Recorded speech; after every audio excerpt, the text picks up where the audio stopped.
అంతర్జాతీయ సముద్ర జలాల్లో హైడ్రామా చోటు చేసుకుంది. ఇరాన్కు చెందిన టొస్కా నౌకను అమెరికా దళాలు స్వాధీనం చేసుకోవడం ఇప్పుడు ప్రపంచవ్యాప్తంగా చర్చనీయాంశంగా మారింది. ఇది కేవలం ఒక నౌక సీజ్ వ్యవహారం ఎంతమాత్రము కాదు.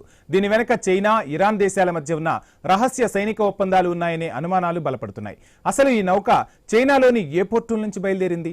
అమెరికా నిఘా వర్గాలకు అందిన ఆ పక్కా సమాచారం ఏంటి?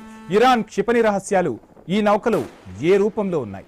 అమెరికా, ఇరాన్ మధ్య దశాబ్దాలుగా నడుస్తున్న ప్రచ్ఛన్న యుద్ధం ఇప్పుడు సముద్ర గర్భంలో మరో మలుపు తిరిగింది. అమెరికా నేవీ సీజ్ చేసిన టొస్కా నౌక ఇప్పుడు అంతర్జాతీయ దౌత్యానికి ఒక సవాల్గా నిలిచింది. ఈ నౌక కదలికలను శాటిలైట్ ద్వారా నిశితంగా గమనించిన అమెరికా ఇంటెలిజెన్స్ ఇందులో అత్యంత ప్రమాదకరమైన క్షిపణి విడిభాగాలు ఉన్నట్లు గుర్తించింది.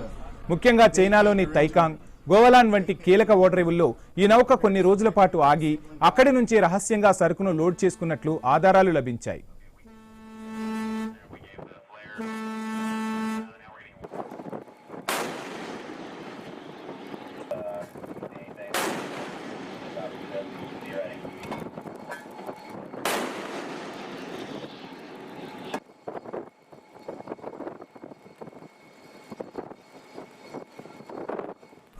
Motor Vessel Tosca, vacate your engine room. Vacate your engine room. We're prepared to subject you to disabling fire.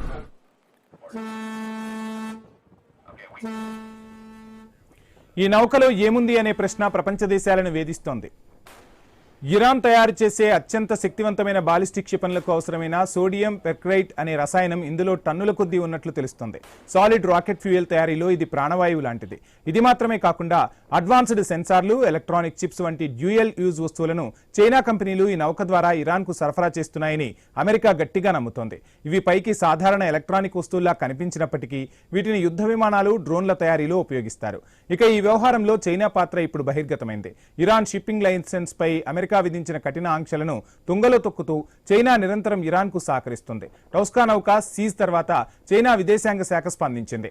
America చేస్తున్నది సముద్రపు దౌర్జన్యమని, ఒక దేశపు సార్వభౌమత్వాన్ని దెబ్బతీయడమేనని ఆగ్రహం వ్యక్తం చేసింది. అయితే ఇరాన్ ప్రయోగించే క్షిపణులు మధ్యప్రాచ్యంలో అస్థిరతకు కారణమవుతున్నాయని, వాటికి మూలమైన ఈ సరఫరా గొలుసును తెంచడమే తమ లక్ష్యమని అమెరికా స్పష్టం చేస్తోంది.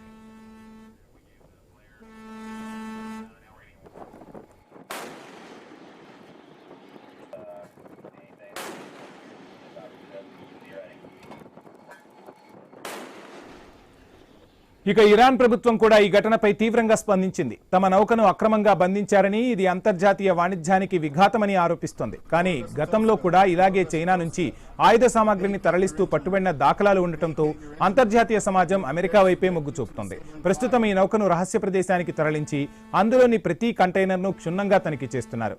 ఒకవేళ అమెరికా ఆరోపిస్తున్నట్లుగా భారీ ఎత్తున క్షిపణి పరికరాలు దొరికితే చైనా, అమెరికా మధ్య ఇప్పటికే ఉన్న వాణిజ్య యుద్ధం మరింత ముదిరే అవకాశాలు స్పష్టంగా కనిపిస్తున్నాయి.